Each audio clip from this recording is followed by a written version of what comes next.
नमस्कार दोस्तों, मैं राहुल सिंह राय स्वागत करता हूं आपका मेरे YouTube चैनल पर। दोस्तों कि जैसे कि हम एसएससी जीडी 2024 के प्रीवियस ईयर पेपर कर रहे हैं, तो आज का जो हमारा पेपर है वो आपका पेपर है 21 फरवरी का है और शिफ्ट है 4th, है ना। तो आइए स्टार्ट करते हैं। देखा, एक खिलौने का वास्तविक मूल्य 25 रुपये है। इसके लिए 30% की छूट के साथ सेल किया जाता है, तो खिलौने का विक्रय मूल्य बताओ। देखो, अगर मुझे 25 का 10% निकालना हो तो कितना होगा? 2.5। 20% 5, 30% 7.5। 25 में 7.5 घटाऊंगा, आंसर आएगा 17.5। ऑप्शन ए मेरा आंसर हो गया। ठीक है, हर क्वेश्चन को लिखने की जरूरत नहीं होती, ध्यान रखना। बताए, सुरेश एक कार को 36% की हानि पर बेचता है, क्रय मूल्य और विक्रय मूल्य का अनुपात बताओ। अच्छा बताओ, अगर मान लो क्रय मूल्य 100 है, 36% की हानि लेके कितने की बेचेगा भाई? 64 रुपये की। काट दूंगा 2 से तो 50, और 2 से काटूंगा जी कितना आ जाएगा? 32, और काट दूंगा तो 25, और आ जाएगा 16। बस 25 16 पूछा होगा। हालांकि मैं तो करता ही नहीं, क्योंकि मुझे पता था अगर फ्रैक्शन अगर आपको पता है तो 4 अट्ठे 32, 25 की चीज़ में 8 की छूट लेके बेचूंगा तो कितने की बचेगी? 16 की। खत्म हो गया सवाल, वहीं पर ख़त्म हो गया था, है ना। बाकी ठीक है, आपको समझाना था इसलिए मुझे इतना करना पड़ा। अब देखो, एक निश्चित शहर की जनसंख्या 5% और 8% की वृद्धि होती है। जनसंख्या में कुल प्रतिशत वृद्धि। अगर आपको पता है सक्सेसर का फॉर्मूला कि A+B+A × B/100 होता है, सक्सेसर का फॉर्मूला होता है, ये लगाओगे आंसर आ जाएगा। 8 5 13, 13 करीब तेरे को 13 से तो ज़्यादा ही आएगा, क्योंकि 8 5 40, 13.04 ये आपका आंसर है। 13.4। खत्म हो गया सवाल। इस फॉर्मूले वैल्यू रखोगे आंसर आ जाएगा। ठीक है करें। अब देख लो पहले कहते हो जीरो कितने हैं, तो 1 2 3 3 6 जीरो है। मतलब आप जानते हो 10 का जितना भी स्क्वायर करोगे उसके जीरो डबल हो जाते हैं। तो मतलब यहाँ 3, मतलब अगर स्क्वायर रूट किया गया है तो पहले 3 जीरो रहे होंगे, तो बेटा पॉइंट से पहले ये नहीं आएगा, ये नहीं आएगा, एक ही में 3 जीरो है। ये मेरा आंसर हो गया, सवाल खत्म हो गया। बोला 31 विषम संख्याओं का औसत क्या होता है। याद रखना कि कोई भी n संख्याएं होती हैं, जब भी कोई विषम संख्या दी होती हैं n, तो n विषम संख्याओं का औसत n ही होता है, यानी मेरा आंसर 31 ही होगा। यदि 31 विषम संख्याओं का औसत पूछूंगा तो 31 ही होगा। बाकी आप निकाल के देख लेना कि जितनी आप विषम संख्या लेंगे औसत उतना ही आएगा। ठीक है, चलो इस प्रकार के क्वेश्चन में क्या करते हैं, 4m = 5n = 20c। अगर मुझे इन तीनों का रेशियो चाहिए तो क्या करना होता है? एलसीएम ले लो इन तीनों का, तो एलसीएम 20 आएगा। 4 से काटूंगा 5 बार, 5 से काटूंगा 4 बार, 20 से काटूंगा 1 बार। 5 4 1, option number A. Next question बोला गया है कि दो कारों को बिंदु 1 से चलना शुरू कर, दो कारें एक बिंदु 1 से चलना शुरू करती हैं और एक दूसरे की विपरीत दिशाओं में यात्रा करती हैं। विपरीत दिशाएं मतलब स्पीड जुड़ेगी। मतलब यदि कार 40 किलोमीटर पर आवर और 50 किलोमीटर पर आवर की चाल से चलती है तो 5 घंटे बाद उन दोनों के बीच की दूरी कितनी होगी।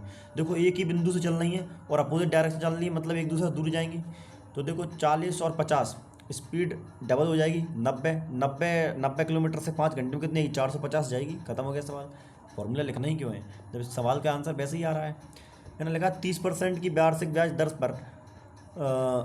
पर ऋण दी गई निश्चित राशि एक वर्ष में चक्रवर्ती ब्याज यानी अर्धवार्षिक रूप से संयोजित और एक वर्ष के लिए साधारण ब्याज के बीच का अंतर क्या होगा। अंतर इतना दे रखा है, तो राशि क्या है? देखो दोस्त, अगर 30% वार्षिक बोलता तो कोई दिक्कत नहीं, लेकिन अर्धवार्षिक बोलिए तो मतलब कितना आएगा अंतर। अंतर देखो आप कैसे आएगा, अगर आप सक्सेस का फॉर्मूला जानते हैं, अगर आपको पता है तो देखो 25 + 25, ये तो 25% रहेगा। सॉरी 25 नहीं होगा, 15% होगा। कितना होगा? 15%। यानी पहले वर्ष भी कितना ब्याज मिलेगा? 15%। दूसरे वर्ष भी कितना मिलेगा? 15%। 6 महीने की 6 महीने के स्लॉट बन जाएंगे ना। 6 महीने में लग रहा है 6 महीने के 2 स्लॉट बनेंगे, क्योंकि अर्धवार्षिक में 6 महीने, 6 के 2 महीने बनेंगे, है ना। अब देखो, आपको पता है कि अंतर कब आएगा? अंतर आएगा दूसरे साल में। जैसे मेरे मान चलो, अगर मुझे सवाल को सॉल्व करना है तो सक्सेस से फॉर्मूला लगा दूंगा, आराम से मेरा सवाल सॉल्व हो जाएगा। पहले महीने ही 15 आएगा, दूसरे महीने ही 15 आएगा, तीसरे महीने जो ब्याज में अंतर आएगा वो आएगा इस 15 की वजह से। इस 15 पे 15% से जो रेट आएगा वही तो मेरा ब्याज का अंतर दिया है। तो बस सवाल मेरा खत्म हो गया। कैसे कि भैया जो इस 15 पे 15% जो होगा, इस 15% से जो ब्याज आएगा वही किसके बराबर दे रखा है? 337.75 के। पॉइंट हटाऊंगा नीचे कितना आएगा? 100, 210, 1 जीरो से 1 जीरो खत्म हो गया। 15 से काटूंगा, 15 दूनी 30, कितने बचेंगे? 37। 15 दूनी 30, 7 बजे 15 पंजे 75। फिर 15 से काटूंगा, 15 का स्क्वायर 225 होता है, ये कितनी बार जाएगा? 15 बार। मल्टीप्लाई करूँगा कितना आ जाएगा? 15,000। 2 जीरो जी आएंगे और 100 और निकालना पड़ेगा, तो कितना आ जाएगा? 15,000 मेरा जो है करेक्ट आंसर हो जाएगा। नेक्स्ट क्वेश्चन देखेंगे। बहुत सिंपल पेपर है दोस्त, इसलिए इतना जल्दी करवा रहा हूँ। देखा 2022 में एक शहर की जनसंख्या इतनी थी और जनसंख्या बढ़कर इतनी हो गई, तो बताओ जनसंख्या प्रतिशत वृद्धि बताओ। तो रेशियो बना लो, 2 जीरो से 2 जीरो खत्म कर दिए। 25 से कट रहा है जी 25 बार, 25 से कट रहा है जी 25 से 75 30 बार। तो 6 से नहीं सॉरी 5 से 6 हो गई। अब जब कोई चीज़ 5 से 6 होती तो बेटा 20% का रेशियो आता।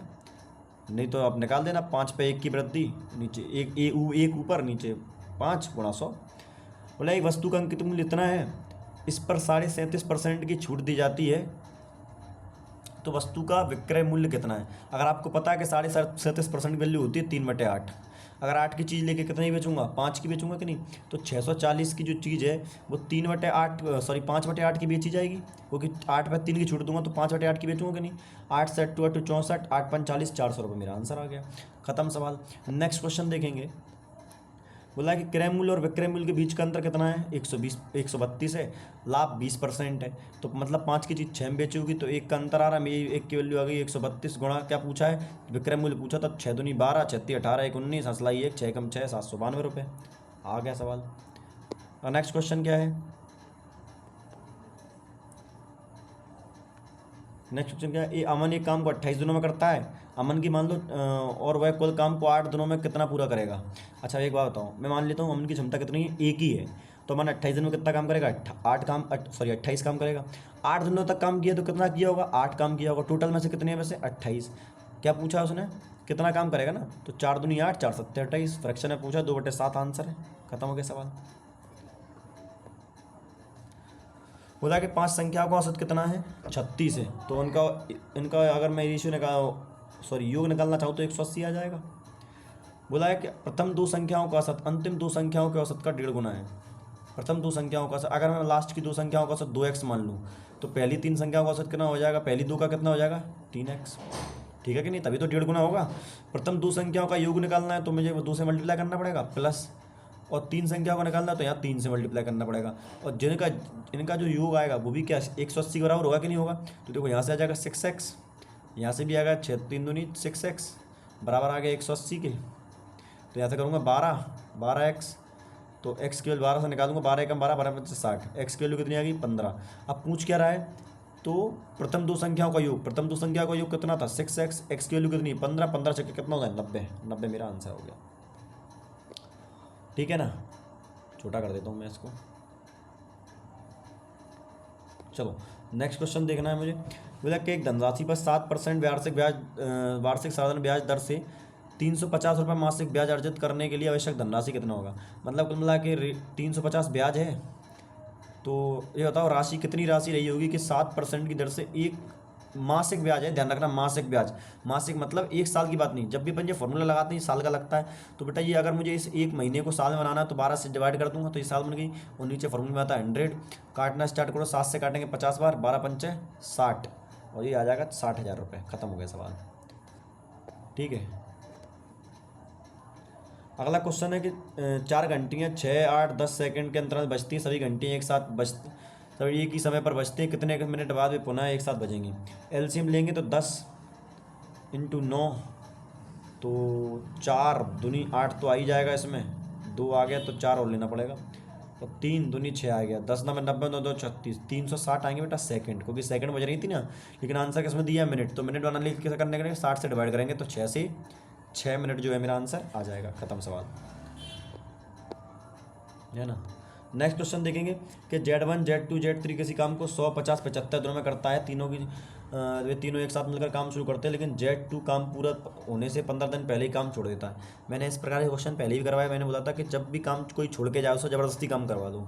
तो अगर इनका एलसीएम लोगे तो एलसीएम ले लो आप 300 ले लो, तो पहले की क्षमता 3, दूसरे की 6 और तीसरे की 4, है ना। अब बोल रहा है कि अब कौन छोड़ के जा रहा है, Z2 की क्षमता कितनी है 6, कितने दिन पहले 15 6 90, तो 90 काम और होता, और पहले कितना था 360 अपन ने मांगा, 300 माना, तो टोटल काम कितना होगा 390। अब तीनों मिलकर करेंगे, क्योंकि जो छोड़ के गया था भैया 15 दिन पहले उससे हमने और करवा लिया, तो उसका काम और ऐड कर लिया, तो 390 टोटल काम हो गया। अब 3 की क्षमता देखो, 6 3 9 4 13 से कर कितने दिन लगेंगे 30 दिन लगेंगे। सवाल खत्म हो गया मेरा आंसर, ठीक है। बोला है कि 5 की पावर 8 29 को 4 से भाग देने पर शेषफल क्या बचेगा। जब भी ऐसा सवाल हो तो सबसे पहले पावर में 4 का डिवाइड दो, 4 का डिवाइड देंगे कितना बचेगा 1, यानी 58 की ये शेषफल कितना बचेगा 1, और 58 की 1 पावर करोगे तो कितना आएगा 58 ही आएगा, और जब 5 से डिवाइड करोगे तो बेटा कितना शेषफल बचेगा 3। करके देख लेना यार। बोला 70,000 रुपये ए बी सी के में इस प्रकार बांटा जाता है कि ए बी का रेशियो 2-3, बी सी का रेशियो 4-5 है, तो ए का हिस्सा बताओ। अच्छा मुझे बताओ बी यहाँ पे कितना है 3, बी यहाँ पे कितना है 4, ये कैसे पॉसिबल हो गया। बी को बराबर करो, तो बेटा बराबर करने के लिए एक काम करते हैं, बी को यहीं 12 बना लेते हैं, यहीं 12 बना लेते हैं। तो यहाँ पर अगर बी को 12 बनाना तो 4 से मल्टीप्लाई करना पड़ेगा। अगर 4 से इसमें होगा तो 4 दूनी 8, 4 तिया 12 ये हो गया। अब बी देखो यहाँ 4, यहाँ किससे करना पड़ेगा 3 से, तो 4 तिया 12 और 3 पंचे 15, तो सी कितना आ जाएगा 15। अब पूछा क्या है, अब देखो तो कितना आ जाएगा जी, आ जाएगा 5 2 से 27, 27 और 8 कितना होता है 35। हमारे हिसाब से तीनों का हिस्सा कितना आ रहा है 35, लेकिन क्वेश्चन के हिसाब से कितना है 70 गुणा 2 है। तो किसका पूछा भैया, ए का पूछा, 8 दूनी 16,000, सवाल खत्म हो गया। अगला देखो, बोला है कि लघुत्तम समावर्तक, याद रखना अगर एचसीएफ होता तो जो सबसे कम पावर होती है वो लेना होता है, लेकिन एलसीएम में सबसे ज़्यादा पावर होती है। तो देखो 2 की सबसे ज़्यादा पावर कहाँ है, 2 की पावर 5 है, ठीक है। 3 की सबसे पावर कितना है, 3 की पावर 6, मेरा आंसर हो गया 2 की पावर 5 और 3 की पावर 6 मेरा आंसर हो गया। नेक्स्ट क्वेश्चन देखेंगे, लास्ट है कि एक अर्धगोले का व्यास 721 है, अर्धगोले का कुल पृष्ठ क्षेत्रफल, अर्धगोले का कुल पृष्ठ क्षेत्रफल होता है 3 पाई आर स्क्वायर। अब मैं डायरेक्ट मल्टीपल नहीं देख रहा हूँ क्योंकि एग्जैक्ट आंसर नहीं आएगा, है ना। 3/22/7 इंटू पाई आर स्क्वायर, ये व्यास है बेटा, व्यास का आधा करेंगे रेडियस, तो 21/2 21/2 दो बार आएगा, 7 से काटेंगे तो 3 बार, 2 से काटेंगे 11 बार, है ना। सही है कि नहीं काट रहा, 11 तिया 33, नहीं 11 एकम 1 3, 231, 231 इंटू 9 करेंगे तो 9 एकम 9, 9 तिया 27, हंसलाई 2, 9 दूनी 18, 2 20, और बटे नीचे कितना है 2, 2 से काटेंगे 2 एकम 2, 0 का 0, 2 तिया 6, 2 9 18, तो 291039.5 मेरा आंसर आ गया। ठीक है दोस्त, तो आज का पेपर इतना सिंपल था कि बहुत जल्दी हो गया। धन्यवाद। अगर आपको कोई भी दिक्कत लगती, कोई भी कमी लगती हो तो प्लीज़ आप बताएं, हम इसमें कुछ ना कुछ सुधार करेंगे। धन्यवाद।